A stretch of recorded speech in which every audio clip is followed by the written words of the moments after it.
Welcome to Single and Married with Ezzy. I am excited to have you again. Today we have an exciting topic for you. But before we get into that, I'm going to introduce myself. For those who are joining or watching me for the first time, my name is Ezzy Odimoko. I am a mom, a pastor's wife, an author, and I enjoy talking about relationships. On this show, we talk about issues and topics that can benefit singles and couples alike. I have two books. The first one is my very first book, which is Relationship Smart, Love, Courtship, and Marriage for Every Woman. I recommend it for every woman looking to get married or is engaged or is in a dating relationship. This is a really good book. It talks about making good choices. It talks about guarding your heart. Really great tips you're going to find inside. You get it everywhere fine books are sold. It's also available on Amazon.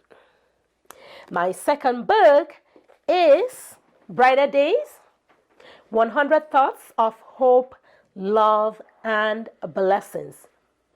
Brighter Days is a devotional book. Great book to help you get your devotion on a regular basis, right? It has easy to read, easy to understand chapters with some Bible verses.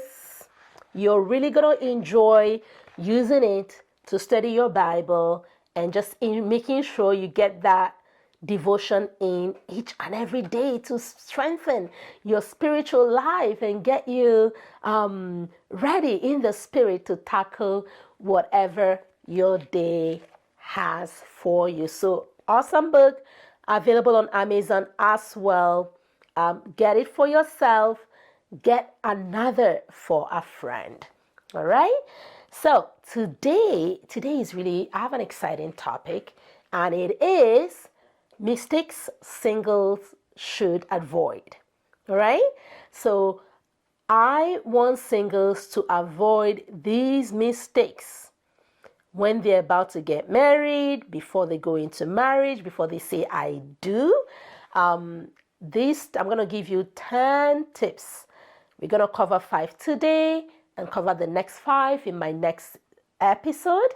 But I really want you to take note of these things. They're going to help you to be successful in your marriage relationship. All right. So if you're ready, let's get started. Tip number 1, mistakes singles should avoid. Avoid isolating yourself from family and friends.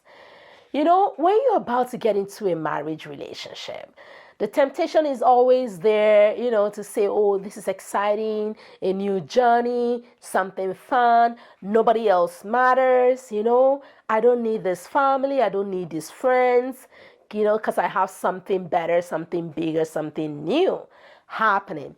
But that would be a mistake to isolate yourself from your family, from your friends, because you know why? Marriage is actually an extension of that relationship you have with your family. You are going into marriage to become a part of another family, right? You're going to go, enhance that family, enlarge that family, make it better. So it will be in your best interest to ensure that you also have a good relationship with your family and take that good relationship with you into the new marriage. You don't want to isolate yourself. You don't want a situation where you're not speaking with your family members. You're not speaking to your mom. You're not speaking to your dad. You're not speaking to this one sister. You're not speaking to this one brother. You don't need those things, and they are not good for you, and they will actually deter or impair your relationship that you're going into. So do your best to cultivate a healthy relationship with your own family where you are right now before you take that journey into that new family where you're planning to go. So, mistake to avoid: number one, don't isolate yourself from your family, from your friends. They will help you be accountable. They will help you, make sure that you're in good hands, point out things if things are going wrong, or if somebody's in your life who shouldn't be in your life. They are there to help you make sure that you are safe and sound.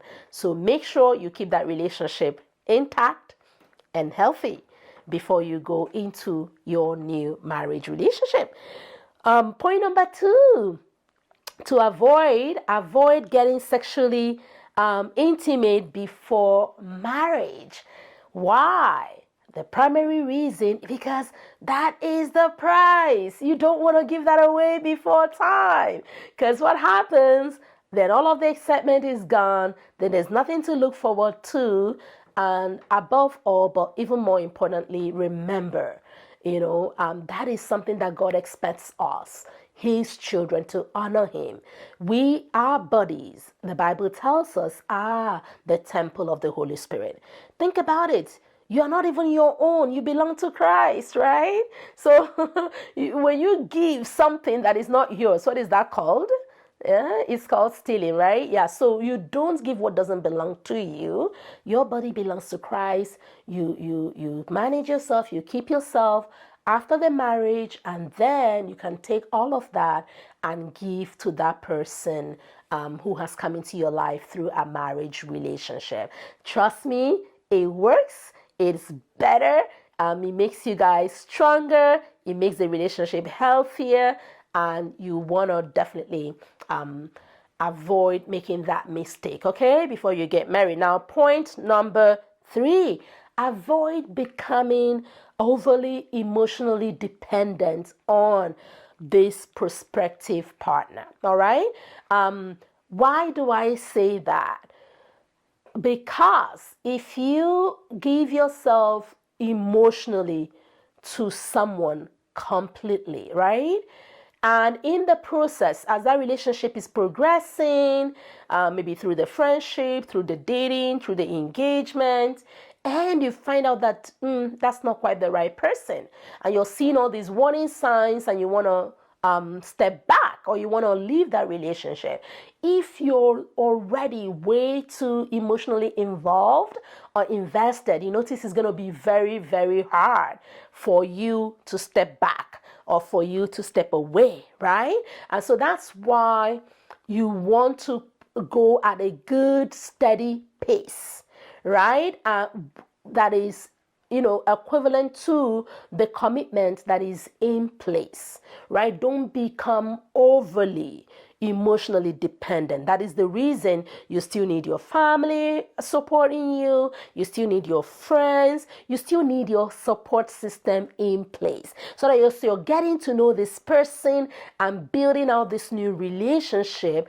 You make sure that you can be objective in seeing things that may be red flags, or things that may be warning signs, and you can easily step away without feeling trapped and without feeling helpless and hopeless. So we have talked about avoiding isolation. We've talked about avoiding giving yourself sexually before marriage.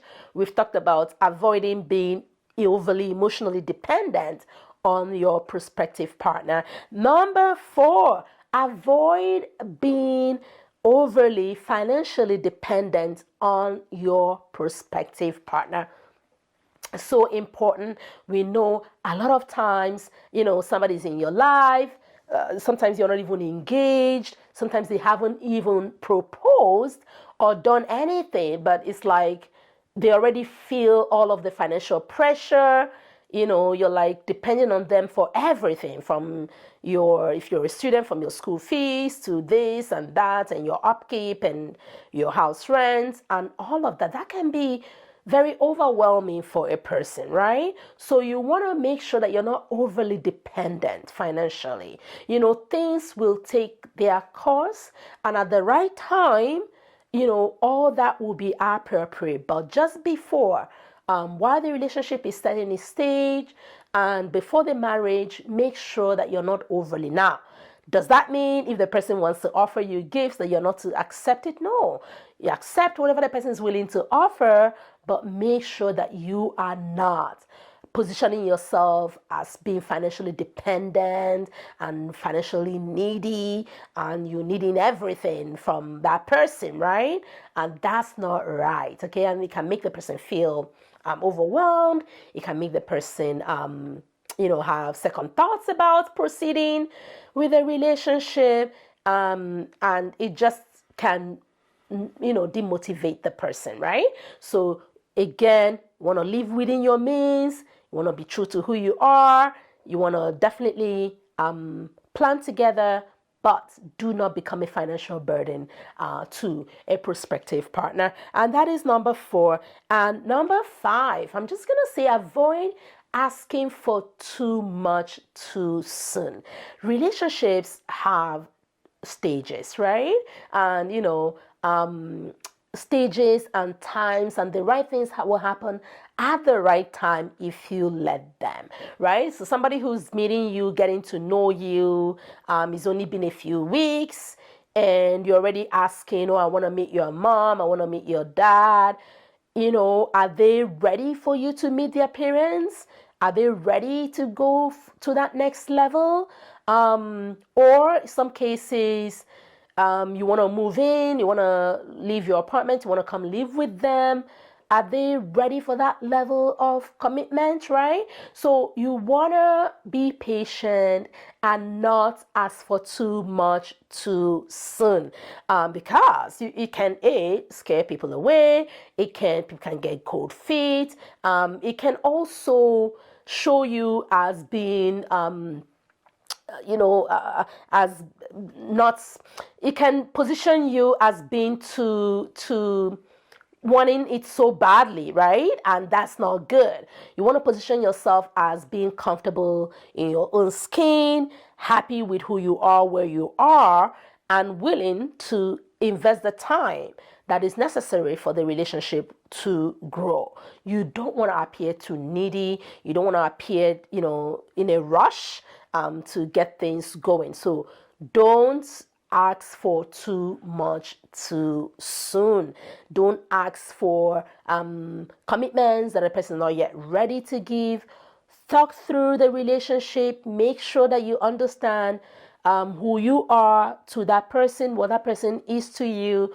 You people are on the same level before, right? Because you don't want to see yourself as being engaged, whereas the person just sees you as a friend. Hey, I never told her I'm going to marry her, right? But you're seeing yourself like you're already engaged. So make sure it is crystal clear what the relationship status is, what the expectations are, what the commitment levels are before you proceed. And take it one day at a time. Now, if the relationship has gone on for a long time and it's not progressing, that's for a different topic, right? But we're just saying when you are getting in, don't appear desperate, don't jump in, don't ask for too much too soon. All right. So in the next episode, we are going to continue. I still have number 6, 7, 8, 9, 10 tips to share with you in the next episode of things I want you to avoid so that you can be successful in your relationship. Okay, so I look forward to having you join again next week. Remember to subscribe so that you can get the notification whenever I go online. Also, I want to invite you to participate in my marriage mentorship class. This is an online class where we meet and we talk about things that are relevant to relationships. We take questions, we interact. It is an awesome class and it is completely free. You can sign up using the information you find below. More exciting news coming your way soon. You are going to be able to take online courses at your own pace, by yourself, with your spouse, courses that are relevant to your situation to help you grow in your marriage, your relationship. So that is coming. In the meantime, share this with your friends. Go get the books. be part of the marriage mentorship, and let's come back and listen to the next, the 5 more items that you need to avoid to as a single person. And so, till next time, is goodbye and God bless from myself. Bye.